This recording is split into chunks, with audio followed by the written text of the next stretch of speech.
Hello everyone. आज हम लोग मॉडर्न फिजियोलॉजी का first topic that is basic introduction towards physiology and homeostasis जो बहुत इंपॉर्टेंट है। ये आपका एक ही जिन से मैंने नोट्स बनाए हैं और ये the structure and function of cell का सबसे बेसिक टॉपिक है, introduction to physiology and homeostasis. Homeostasis पे मेनली क्वेश्चन पूछा जाता है कि होता क्या है, ये आपको पता होना चाहिए। तो लेट्स बिगिन विद दिस। तो सबसे पहले बात आती है फिजियोलॉजी वर्ड का मतलब क्या होता है। तो the term physiology means, physio का मतलब होता है नेचर और लॉगस मतलब स्टडी। तो नेचुरल नॉलेज जो हम किसी फंक्शन के बारे में पढ़ रहे हैं, कोई लिविंग बीइंग के फंक्शन जो नेचुरली उसकी बॉडी में चल रहा है, तो study of function of living organisms as a whole और इट्स कॉन्स्टिट्यूएंट पार्ट्स। जैसे इसका बेसिक एक्सक्रीटरी फंक्शन है किडनी का, उसके बारे में हम पढ़ रहे हैं, लंग्स का रेस्पिरेटरी सिस्टम में इन्वॉल्वमेंट, तो उस नेचुरल नॉलेज को हम फिजियोलॉजी कहते हैं। फिजियोलॉजी फर्दर कैटेगराइज करा जाते हैं तीन पार्ट्स में। सबसे पहले आते हैं मैमिलियन फिजियोलॉजी, दूसरे नंबर पे आते हैं clinical physiology and third one is applied physiology. Mammalian physiology का मतलब है जो इंटर रिलेशनशिप होती है इन जो मैमल्स के डिफरेंट टिश्यूज और ऑर्गन्स है उनके बीच में, उसकी स्टडी को हम बोलते हैं मैमिलियन फिजियोलॉजी। क्लिनिकल फिजियोलॉजी आपको जैसे नाम से ही पता चल रहा है, इसका क्या मतलब होता है कि the study of physiological responses that occurs in normal system when other part of body is disease. मतलब मान लो किसी एक पार्ट में बॉडी के कुछ हैम्पर है, लाइक एक पार्ट खराब हुआ है, जैसे अगर हम लंग्स में चेंजेस पड़े जब हार्ट फेलियर हुआ है, एक पार्ट बॉडी का खराब होने के बाद जब हम दूसरे पार्ट के नॉर्मल फिजियोलॉजिकल फंक्शन की उसका उस पर क्या इम्पैक्ट पड़ा है, क्लिनिकली क्या वो साउंड कर रहा है, तो हम उसको बोलते हैं clinical physiology. When one system of body is diseased and other system which is under the normal condition and we are going to study their physiological responses. Third one is applied physiology. इसका क्या मतलब होता है, study of underlying mechanism that control body function। जैसे कि ऐसे functions जो body के हमारे ऐसे mechanism जो control कर रहे हैं, जैसे अगर हम age factor की बात करें तो जैसे जैसे age हो रही है तो हमारी body में क्या क्या changes आ रहे हैं, अगर हम योगा करते हैं तो उससे हमारी फिजियोलॉजी कैसे हैम्पर होती है, मेडिटेट करते हैं तो कैसे होती है, मतलब ऐसे फैक्टर्स जो उसको कहीं ना कहीं अफेक्ट कर रहे हैं हमारी बॉडी के नॉर्मल फंक्शनिंग को, उसे इंक्रीज या डिक्रीज करने का काम कर रहे हैं। तो it is a discipline that deals with the body function and their control. तो फिजियोलॉजी का क्या मतलब हो गया, एक ऐसी ब्रांच ऑफ साइंस जो कि डील कर रहा है विद हमारी बॉडी में जो फंक्शंस चल रहे हैं और उसके ऊपर जो उसका कंट्रोल चल रहा है, अलग अलग हॉर्मोन्स का, टिश्यूज के ऊपर क्या चल रहा है, ऑर्गन्स पे क्या चल रहा है, उसको पूरा नेचुरली पढ़ना फिजियोलॉजी कहलाता है।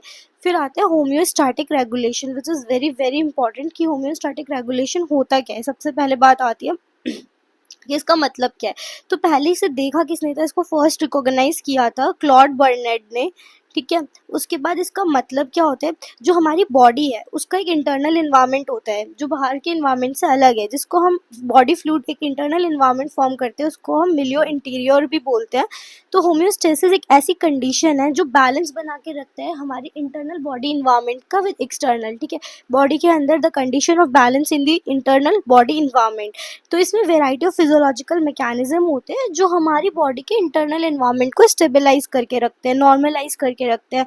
तो हम इसको टर्म देते हैं होम्योस्टैसिस। तो variety of physiological mechanism which acts to stabilise the internal environment, तो उन्हें हम होम्योस्टैसिस मैकेनिज्म्स कहते हैं। उसके बाद आते हैं होम्योस्टैटिक रेगुलेशन जो होता है, वो बेसिकली दो तरीके के सिस्टम्स होते हैं। सबसे पहले कंट्रोल कौन करता है, तो this is important, control by the feedback system. और फीडबैक सिस्टम में क्या क्या कॉन्स्टिट्यूएंट्स है, क्या क्या पार्ट्स होते हैं। फीडबैक सिस्टम में एक मॉनिटर होगा, एक असेसमेंट होता है, एक चेंज जो भी बॉडी के अंदर देखने को मिलता है वो फीडबैक सिस्टम से पता चलता है, और वो रीमॉनिटर करता है, अगर वो चेंज है तो उसे वापस से कैसे वो ठीक करता है। तो इसके अंदर क्या क्या कॉन्स्टिट्यूएंट्स है, receptor, control centre and effector. Body के अंदर कंट्रोल सेंटर क्या क्या हो सकते हैं, तो broadly controlled by nervous system हो सकता है और एंडोक्राइन सिस्टम। अगर नर्वस सिस्टम का इन्वॉल्वमेंट है तो वो कैसे वर्क करता है, वो depolarisation that is rapid action potential जो होता है उसके थ्रू वर्क करता है। जो नर्व्स के अंदर हम देखते हैं कंडक्शन मैकेनिज्म, तो वहाँ पर एपी जनरेट होता है, रैपिड एक्शन मिलता है इसका, और शॉर्टर पीरियड के लिए ये एक्ट करता है। लेकिन एंडोक्राइन सिस्टम कैसे वर्क करता है, ये केमिकल मैसेंजर्स के थ्रू, जिन्हें हम हार्मोन्स भी बोलते हैं, और ये लॉन्गर पीरियड के लिए वर्क करते हैं। तो दो सिस्टम है ब्रॉडली जिससे हमारी पूरी बॉडी का फिजियोलॉजिकल फंक्शन चल रहा है, कंट्रोल हो रहा है, that is nervous and endocrine system. Nervous system depolarisation perform करते हैं, रैपिड एक्शन शो करते हैं और शॉर्टर पीरियड के लिए होता है। केमिकल मैसेंजर्स जहाँ इन्वॉल्व है हार्मोन्स, वो लॉन्गर पीरियड के लिए होता है। अब फीडबैक मैकेनिज्म फर्दर दो तरीके का होता है, that is negative feedback mechanism and positive. This is so easy. मतलब क्या है, नेगेटिव मतलब है अपोज करना, ठीक है। तो एक ऐसा करेक्टिव मैकेनिज्म जो इन्वॉल्व कर रहा है action that is directly opposite, जो भी हमारा नॉर्मल लिमिट्स है उससे अपोजिट वो वर्क कर रहा है। तो मतलब क्या, एक इनिशियल हम स्टिमुलस प्रोड्यूस, जो हमारी इनिशियल स्टिमुलस होगी जो प्रोड्यूस होगी उसके अगेंस्ट जो रिस्पॉन्स देना है वो सीधा डिप्रेस करेगा उस स्टिमुलस को। जो भी स्टिमुलस हमने दी उसके अगेंस्ट उसको बस सप्रेस करने का काम करता है। System regulates conditions in the body that remains Fairlie stable over a long period of time. जो नेगेटिव फीडबैक मैकेनिज्म होता है वो बहुत टाइम तक स्टेबल रखता है बॉडी को, लॉन्गर पीरियड ऑफ टाइम तक के लिए। जैसे कि अगर मान लो बॉडी के अंदर स्टिमुलस आई कि ब्लड प्रेशर बढ़ा, बॉडी ने ये सिग्नल लिया ब्लड प्रेशर बढ़ा, अब नेगेटिव फीडबैक क्या करेगा, बढ़ी हुई चीज को कम कर देगा। तो decrease in the BP to normal limits, ये इसका रिस्पॉन्स होगा। अगर यहाँ पे डिक्रीज होता तो ये इंक्रीज करता, इट जस्ट वर्क अपोजिट, ठीक है। तो opposite a variation forms from the normal limits, जो भी स्टिमुलस आई उसके अपोजिट ये वर्क करता है। And what is positive feedback mechanism, तो इनिशियल अगर बॉडी में कोई डिस्टर्बेंस हुई है, सेट ऑफ इवेंट्स ऐसे होंगे जो डिस्टर्बेंस को ही फर्दर इंक्रीज करेंगे। मतलब क्या करेगा, ये कम नहीं करेगा या अपोज नहीं करेगा, ये उल्टा उस डिस्टर्बेंस को क्या कर देगा, बढ़ा देगा। अगर कोई स्टिमुलस आई तो ये उसी के फेवर में वर्क करेगा। Does not usually favours the stability, इसमें स्टेबिलिटी फेवर नहीं करता है, बट वहाँ पर नेगेटिव फीडबैक रिस्पॉन्स जो होता है वो remains Fairlie stable for the longer period of time. यहाँ पे क्या होगा, डिस्प्लेस कर देगा सिस्टम को ही स्टेडी स्टेट से, जो भी इक्विलिब्रियम और स्टेडी स्टेट है उससे ये डिस्प्लेस करेगा। जैसे स्टिमुलस आई फिर से कि mark fall in blood pressure कम करने की स्टिमुलस आई है, अब decrease blood supply to the heart, blood pressure कम होगा तो जो सप्लाई है ब्लड की वो हार्ट पे कम पहुंचेगी। तो डिक्रीज इन मायोकार्डियल कंट्रैक्शन, इसकी वजह से जो मायोकार्डियम हमारा है वो ढंग से प्रॉपर वर्क नहीं करेगा। तो ये क्या करता है, इसी के फेवर में वर्क करेगा, मतलब स्टिमुलस को पॉजिटिव रिस्पॉन्स क्या देगा, further fall in the blood pressure इसका रिस्पॉन्स होगा। हैंस इनिशियल स्टिमुलस जो मिली उसी के रिस्पॉन्स को ये और एग्जैगरेट कर देगा ओरिजिनल स्टिमुलस को, मतलब ओरिजिनल जो स्टिमुलस है उसी के पैरेलली वर्क करके उसी को फेवर करके और ज़्यादा इंक्रीज करेगा रादर देन अपोजिंग, और इसको हम बोलते हैं पॉजिटिव फीडबैक रिस्पॉन्स, ठीक है।